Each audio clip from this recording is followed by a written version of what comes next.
Saúdo os irmãos com a paz do Senhor Jesus Cristo. Aqui quem vos fala é o pastor Gelino, da congregação da IEPBC Moçarlândia. Agradeço a Deus por essa oportunidade. Agradeço a nossa pastora Eloíde, pastora presidente, e ao nosso pastor Gedeon Júnior, seu filho, por nos confiar tão grande responsabilidade. Saúdo a todos os irmãos, pastores, obreiros, evangelistas, diáconos, diaconisas, obreiros e a todos que vão fazer parte e estão fazendo parte da leitura bíblica diária.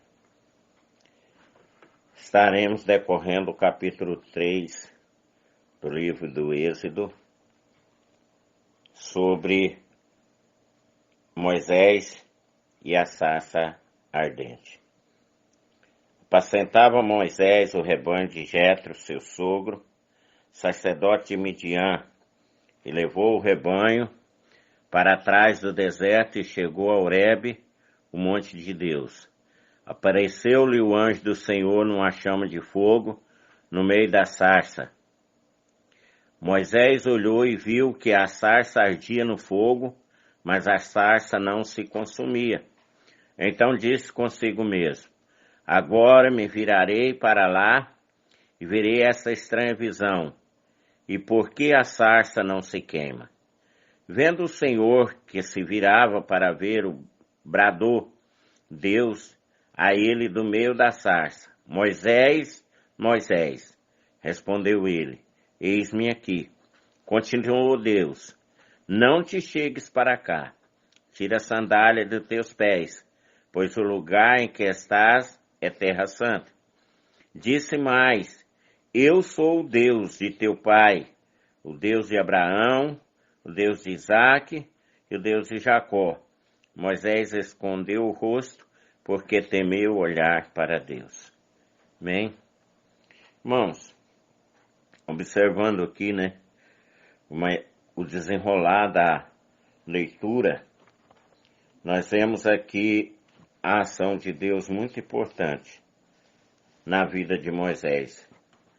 Uma das leituras muito lindas da Bíblia,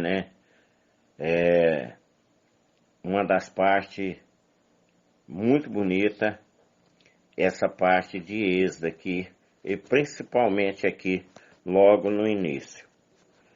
A gente vê o contraste na vida de Moisés. Começa como condenado à morte, foi livre, salvo ali, vai para a mão da princesa, da mão da princesa volta à mão da sua mãe, da mão da sua mãe vai para o palácio, para a mão da princesa, torna-se filho, da princesa, então torna-se príncipe, com toda certeza foi instruído com os egípcios, em toda espécie de serviço, de serviçal do rei, como príncipe. Estudou lutas e demais coisas, Então Moisés foi formado ali dentro do palácio. Depois, com os acontecimentos que nós lemos, ele foge e sai pelo deserto, tem aquele encontro ali com aquelas moças, vai para a casa daquele homem, de Jetro, ali casa e agora passa a ser pastor de ovelha. Como deu um giro na vida de Moisés desta forma? Com certeza, irmãos, que nós podemos entender que tudo isso era o plano de Deus para que ele realizasse aquela tarefa que ele precisava realizar, da qual Deus tinha preparado para ele realizar. Ele conhecer as forças do Egito, depois conhecer o deserto, a sobrevivência do deserto, como sobreviver no deserto. E aí agora também, uma das coisas mais importantes, ter uma experiência do encontro com Deus. Ter uma experiência do encontro com Deus. E que uma coisa que ele precisava como um líder que ele iria ser para tirar o povo do Egito, ele precisava passar por todas essas etapas.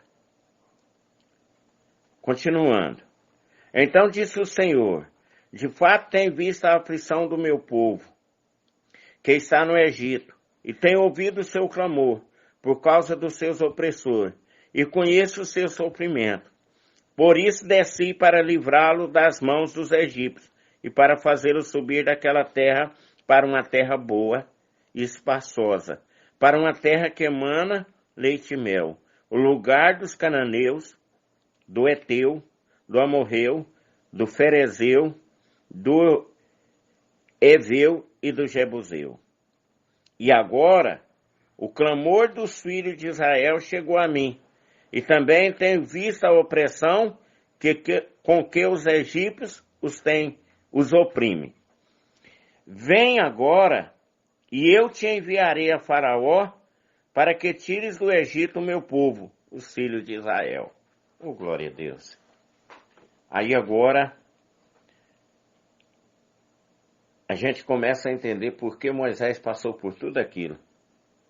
Ele poderia ter evitado isso, ele poderia ter evitado aquilo, ele poderia ter passado por outro lado, ele poderia ter ficado do outro lado, mas na realidade, e falando aqui agora, eu lembro muito bem de um estudo que a gente teve com o nosso pastor, saudoso pastor Gideon, que está com o Senhor, quando ele dizia exatamente assim, que Moisés teria que passar por todos os momentos que ele passou.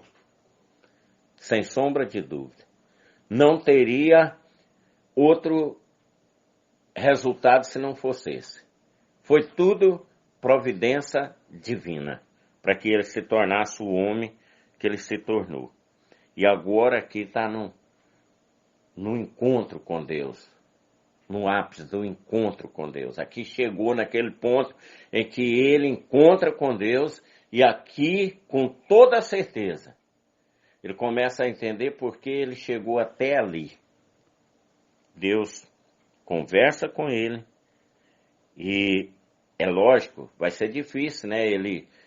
Foi difícil ele aceitar, foi difícil ele querer fazer aquilo, mas ele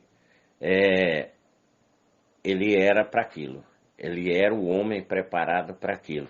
Assim como Deus criou Davi para vencer Golias, o Senhor criou Moisés para libertar o povo de Israel. Com toda certeza, né? Amém? Então Moisés disse a Deus, quem sou eu para que vá a Faraó e tire do Egito os filhos de Israel? Respondeu-lhe Deus, certamente eu serei contigo, e isto te será por sinal de que eu te enviei. Quando houveres tirado do Egito o meu povo, servireis a Deus neste monte. Oh, glória a Deus. Então disse Moisés a Deus, quando eu for aos filhos de Israel e lhe disser, o Deus de vossos pais me enviou a vós, e me perguntarem, qual é o seu nome? Que lhes direi? Disse Deus a Moisés, eu sou o que sou.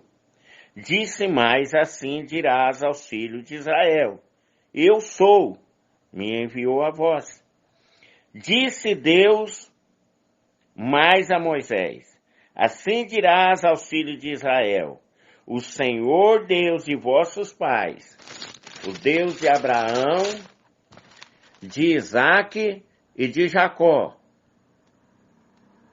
o Deus de Abraão, o Deus de Isaque e o Deus de Jacó me enviou a vós.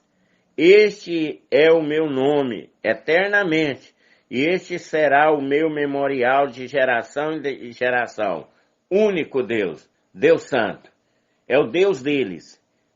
Eles estavam num lugar que tinha várias espécies de Deus, várias espécies de adoração. Mas Moisés chega lá e lembra eles, fala com eles, que eu sou o que sou. Para eles, sou o Deus dos pais. Sou Deus de Abraão, sou Deus de Isaac, sou Deus de Jacó. Eu sou o Deus deles, o único. Falando assim, estará passando para eles a minha identidade. Glória a Deus. Aleluia. Vai até os anciões de Israel e diz-lhe: o Senhor, o Deus de vossos pais, o Deus de Abraão, o Deus de Isaac e o Deus de Jacó, me apareceu dizendo: certamente vos tenho visitado e visto o que vós tem sido feito no Egito. Portanto, disse eu, far-vos-ei subir da aflição do Egito para a terra dos cananeus, do Eteu, do Amorreu, do Ferezeu, do Eveu e do Jebuseu, para uma terra que emana leite e mel. E ouvirão a tua voz. Então ireis tu e os anciãos de Israel ao rei do Egito e lhe direis: o Senhor, o Deus dos hebreus, nos encontrou. Agora, pois, deixa-nos ir caminho de 3 dias para o deserto, a fim de que os sacrifiquemos ao Senhor nosso Deus. Amém? Irmãos, quando o Senhor fala com Moisés, um pouquinho aqui atrás ele diz assim: então disse Moisés a Deus: quando eu for Deus de vossos pais. Versículo respondeu, versículo 12, versículo 12. Respondeu-lhe Deus: certamente eu serei contigo, e isso te será por sinal que te enviei. Você tem medo, você não vai sozinho. Essa palavra, ela vem muito a nós. Essa palavra, ela nós que procuramos pregar a palavra de Deus, procuramos evangelizar, trabalhamos na evangelização, na igreja, essa palavra fala muito conosco, né? Não precisa nós temer. Se o Senhor nos ordenou, com certeza Ele está conosco. É Deus que te mandou, é Deus que te deu ordem. Você está a mandado de Deus, não tema. Se você está a mandado de Deus, Ele está contigo. Seja a situação que for, Ele mandou, Ele está com você. Ele não vai te deixar sozinho. Amém? Glória a Deus. E aqui nós vemos que, Moisés recebeu de Deus o comando, como é que era para agir e tudo, né? Nessa passagem aqui, interessante, que ele chega, conversa, Deus ensina ele, você vai conversar com os anciões, você vai chegar lá, vai falar com o faraó, e você vai falar que vai sair caminho de 3 dias, e vai fazer um sacrifício e tal. Era o tempo que era para ir trabalhando a mente do povo, era o tempo que era para ir trabalhando, chegando o povo mais perto de Deus, pondo o povo mais a par de que Deus realmente tinha ouvido o clamor deles e iria responder eles. Amém? Glória a Deus. Eu sei, porém, que o rei do Egito não vos deixará ir, a não ser por uma forte mão. Portanto, estenderei a minha mão e ferirei ao Egito com todas as minhas maravilhas que farei no meio dele. Depois disso, ele vos deixará ir. E eu darei graça a esse povo aos olhos dos egípcios, e quando sairdes, não saireis vazio. Cada mulher pedirá à sua vizinha e à sua hóspeda joias de prata e joias de ouro, bem como vestimenta, as quais poreis sobre vós, sobre vossos filhos, sobre as vossas filhas, e assim despojarei os egípcios. Amém? Aqui não foi emprestado, não, irmão. Aqui não foi emprestado. Aqui Deus disse assim: olha, quando chegar o momento certo, vocês vão pedir, vocês vão exigir, eles vão dar. Eles vão presentear vocês porque querem vocês mais longe do Egito possível. Quer que vocês saiam para mais longe o possível. Vai chegar a hora que eles vão querer, vão dar presente para vocês se mandarem. Amém? Que Deus nos abençoe, que Deus nos guarde, que Deus proteja cada um, que o Senhor continue nos usando nessa palavra. Amém? Fiquem com Deus, a paz do Senhor.